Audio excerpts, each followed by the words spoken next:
آپ علیہ الصلوۃ والسلام اپنے گھر والوں کو صدقے کی بڑی ترغیب دیا کرتے. عائشہ فرماتی ہیں اچھا حضور علیہ الصلوۃ والسلام کے گھر میں کوئی زیادہ خوشحالی نہیں تھی. آدمی سوچتا ہے یار صدقہ تو خوشحال لوگ دیتے ہیں, ہاں بہت بڑا خوشحال ہو.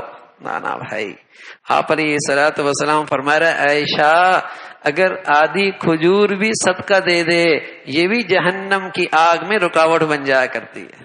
آدھی کھجور صدقہ دے. آپ علیہ الصلوۃ والسلام نے اپنے ازواج کو صدقے پہ ڈالا, سخاوت کا مزاج بنایا, دینے کی طبیعت بنائی, دینے کا مزاج بنایا.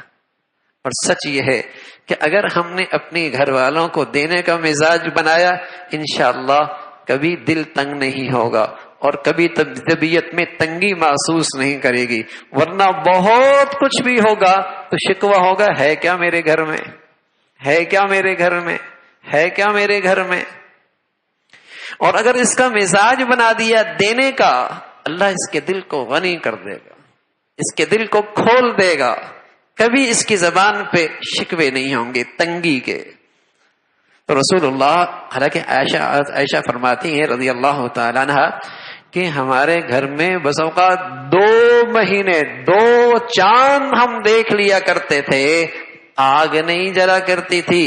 2 سردار چیزوں پہ ہمارا گزارا ہوتا تھا, کھانے کی چیز میں کھجور, پینے کی چیز میں پانی, ہمارا اسی پر گزارا ہوا کرتا تھا.